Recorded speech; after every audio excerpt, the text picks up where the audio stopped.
હવે વાત કરીશું સુરેન્દ્રનગરની તો સુરેન્દ્રનગર ખાતે bank of Baroda employ association Saurashtra અને કચ્છ દ્વારા વિવિધ પ્રકારની માંગણીઓને લઈને સૂત્રોચ્ચાર સાથે દેખાવ કરવામાં આવ્યા।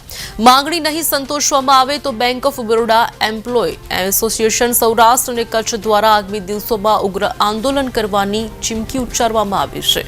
બેંક દ્વારા સ્ટાફની તાત્કાલિક ભરતી થાય, ટ્રાન્સફર બાબતે પારદર્શિકતા લાવવામાં આવે અને અસ્થાયી કર્મચારીઓને યોગ્ય વેતન મળે, વિજયા બેંકના કર્મચારીઓને ARBનો લાભ મળે જેવી પડતર માંગણીઓને લઈને શાંતિપૂર્ણ દેખાવ કરવામાં આવ્યો, જેમાં મોટી સંખ્યામાં સુરેન્દ્રનગર શહેર અને નજીકની શાખાઓના કર્મચારીઓ જોડાયા હતા।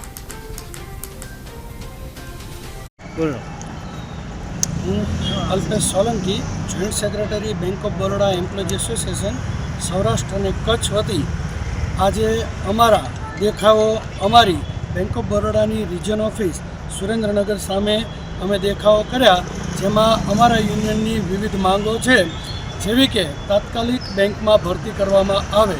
ઘણા સમયથી બેંકમાં અપૂરતા સ્ટાફથી કસ્ટમરોને ખૂબ જ તકલીફ પડે છે, તો પૂરતા પ્રમાણમાં તાત્કાલિક ભરતી થાય। ત્યારબાદ અમારા જે કોઈ કર્મચારીઓ છે એ લોકોને ટ્રાન્સફરની અંદર પારદર્શિતા આવે, એ પણ અમારો મુદ્દો છે।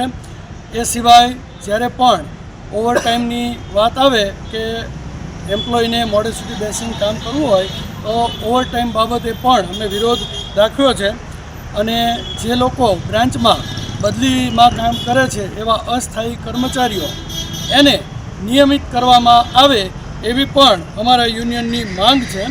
અને જે લોકો આ રીતે બદલીથી કામ કરે છે એ લોકોને પણ સરકારના નિયમ પ્રમાણે બોનસ મળવું જોઈએ એવી અમારા યુનિયને ડિમાન્ડ કરી છે।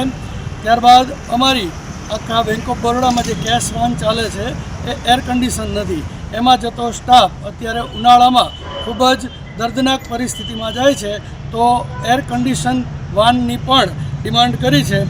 અમારે બાયોમેટ્રિક ઉપસ્થિતિ માટે પણ એની અંદર ડાયરેક્ટ બાયોમેટ્રિક ભલે આવે પણ એમ્પ્લોય જ્યારે બેંક છોડે તો એનું ડાયરેક્ટ એના સિસ્ટમની અંદર અપડેટ થાય એની પણ માંગ કરી છે। ત્યારબાદ એક સમર્પિત કાઉન્ટર RBIના નિયમ પ્રમાણે એ હોવું જોઈએ એની પણ યુનિયને માંગ કરી છે કે દરેક બ્રાન્ચની અંદર એક સમર્પિત કાઉન્ટર હોય, અને ત્યારબાદ ઈ-દેના અને ઈ-વિજયા બેંક ઓફ બરોડામાં મર્જ થયા તો એ લોકોનો ARBનો મુદ્દો છે। તો આવા 10 મુદ્દા સાથે અમે અમારો આ શાંતિપૂર્ણ વિરોધ નોંધાવીએ છીએ અને અપેક્ષા રાખીએ છીએ કે જલ્દી વાટાઘાટો થઈ અને આનો શાંતિપૂર્ણ રીતે ઉકેલ આવે। આપણી માંગણી ન સંતોષાય તો આગામી દિવસોમાં શું કાર્યક્રમો રહેશે? અને જો આ માંગણી ન સંતોષાય તો 11 એપ્રિલે bank of Baroda employ association Saurashtra અને કચ્છ અને north Gujarat bank of Baroda employee union એના દ્વારા 11મી એપ્રિલે હડતાલનું એલાન કરવામાં આવ્યું છે। એટલે 26 તારીખે બેંક RLCની અંદર અહીંયા બોલાવવામાં આવ્યો છે યુનિયન અને મેનેજમેન્ટને।